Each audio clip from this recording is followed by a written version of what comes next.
नमस्ते। आज हम एक बड़े दिलचस्प विषय पर बात कर रहे हैं, पैसा और ये जो लॉ ऑफ अट्रैक्शन है, आकर्षण का नियम, इनके बीच आखिर रिश्ता क्या है? हाँ, और इसके लिए हमने देखा है मितेश और इंदु खत्री का एक इंटरव्यू जो राज शमानी ने लिया था यूट्यूब पर। बिल्कुल।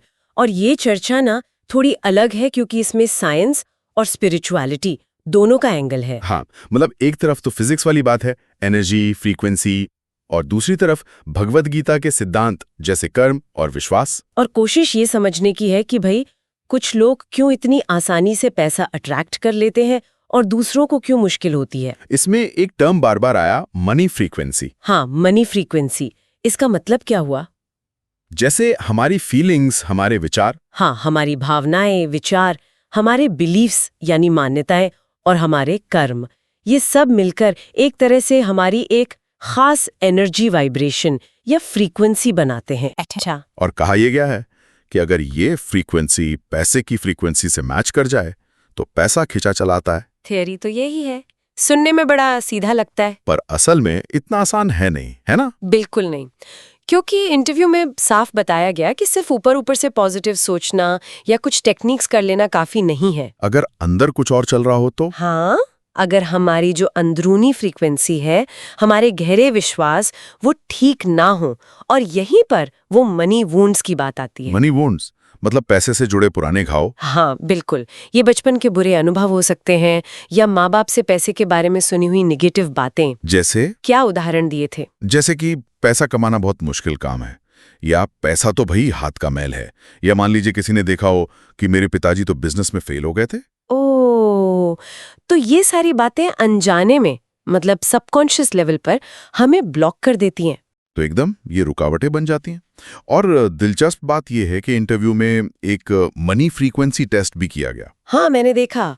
उसमें तो होस्ट राज शमानी को खुद अपने कुछ ब्लॉक्स पता चले। हाँ, जैसे उनको लगा कि पैसा सिर्फ बहुत कड़ी मेहनत से ही आ सकता है, और अगर कोई चीज आसानी से मिल रही हो या मुफ्त में तो उसे लेने में हिचक होती है। अजीब लगता है। हाँ, बिल्कुल। और यही दिखाता है कि कई बार बाहरी मुश्किलों से ज्यादा हमारे अंदर की ये जो बिलीव्स है ना, वो हमें रोकते हैं। तो ये फ्रीक्वेंसी वाला कॉन्सेप्ट साइंस के हिसाब से क्या है? सिंपल है।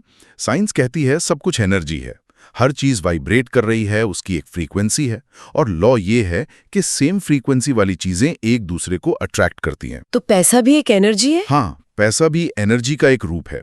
तो उसे अट्रैक्ट करने के लिए हमारी जो पर्सनल एनर्जी है, हमारी फ्रीक्वेंसी, उसका पैसे की फ्रीक्वेंसी से मैच होना जरूरी है। और ये मैच तब नहीं होता जब अंदर गड़बड़ हो, जैसे वो बचपन वाली बातें। हाँ, मान लीजिए किसी ने बचपन में पेरेंट्स को पैसों के लिए लड़ते देखा या बहुत तंगी देखी, तो वो बड़ा होकर चाहे कितनी भी मेहनत करे, कहीं ना कहीं अंदर से वो सफलता को क्या कहते हैं, रिपेल कर सकता है। Self sabotage. बाप रे, ये तो काफी गहरा असर है। तो इसका उपाय क्या है? कैसे बदलें इस अंदरूनी फ्रीक्वेंसी को? इंटरव्यू में कुछ रोजमर्रा की प्रैक्टिसेस बताई गई। जैसे सुबह उठते ही सबसे पहले ग्रैटिट्यूड, कृतज्ञता, यानी जो है उसके लिए थैंक यू बोलना। हाँ, ये आपकी एनर्जी को कमी वाली फीलिंग से हटाकर मेरे पास है वाली फीलिंग, यानी प्रचुरता, अबंडेंस की ओर ले जाता है।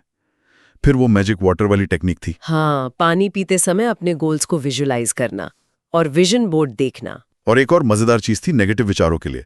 जैसे ही कोई नेगेटिव थॉट आए, कैंसल, मन में ही बोल देना। हाँ, उसे वहीं रोक देना। पर सिर्फ विचारों को रोकना शायद काफी ना हो, है ना? जो गहरे इमोशनल बैगेज हैं, उनका क्या? उसके लिए होपोनोपोनो जैसी तकनीक का जिक्र था। वो 4 छोटे से वाक्य, मुझे खेद है, प्लीज मुझे माफ कर दो, thank you, I love you. हाँ, ये सिर्फ शब्द नहीं है। माना जाता है कि इन्हें दोहराने से हम अपने पास्ट के बुरे अनुभवों या अपने कर्मों से जुड़ी नेगेटिव एनर्जी को साफ करते हैं, खुद को माफ करते हैं, दूसरों को माफ करते हैं। ये कर्मों की सफाई में भी मदद करता है। हाँ, क्योंकि बुरे कर्म भी तो एक नेगेटिव फ्रीक्वेंसी ही बनाते हैं ना, जो फिर नेगेटिव रिजल्ट्स को अट्रैक्ट करती है। तो ये उसे न्यूट्रलाइज करने में मदद कर सकता है। अच्छा, और वो जो टेस्ट में राज शमानी के ब्लॉक्स निकले थे, उनके लिए क्या बताया था?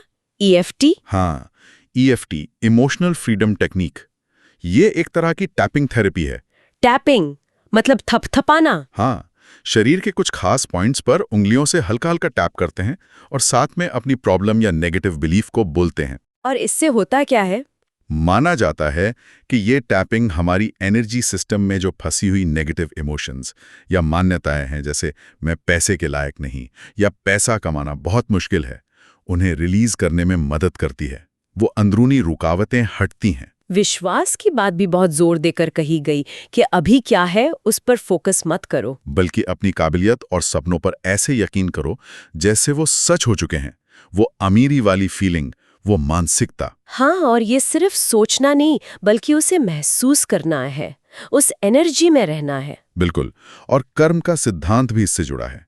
सिर्फ हमारे अपने कर्म नहीं, अगर हमने किसी को दुख दिया है और वो हमारे लिए बुरा सोचता है तो उसकी नेगेटिव एनर्जी भी हमें इम्पैक्ट कर सकती है। ओह, तो होओपोनोपोनो जैसी तकनीकें इसमें भी हेल्प कर सकती हैं? हाँ, वो ऐसी उलझी हुई एनर्जी को सुलझाने में मदद कर सकती हैं। एक बात और जो मुझे बड़ी अच्छी लगी कि सक्सेस जो है वो प्रिविलेज से नहीं आती, वो माइंडसेट से आती है। हाँ, मितेश खत्री ने अपना ही उदाहरण दिया था कि वो बिल्कुल साधारण बैकग्राउंड से थे, लेकिन उनकी माँ का विश्वास कि ये धीरूभाई अंबानी से बड़ा बनेगा और उनका अपना इरादा। हाँ, वो दृढ़ निश्चय कि भाई पैसे की कमी में जीना स्वीकार नहीं है और ऐसे लोग ढूंढना जो आप पर यकीन करें।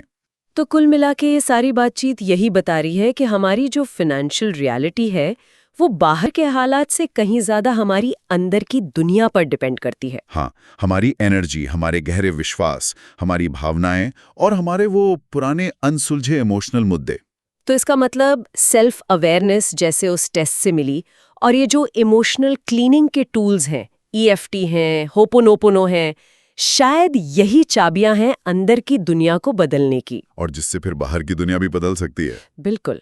और आखिर में एक सवाल छोड़ जाते हैं सोचने के लिए, क्या ऐसा हो सकता है कि हमारी जिंदगी में पैसे की कमी का सबसे बड़ा कारण मौके ना मिलना ना हो, बल्कि हमारे ही अंदर अनजाने में उसे अपनाने से इनकार करना हो?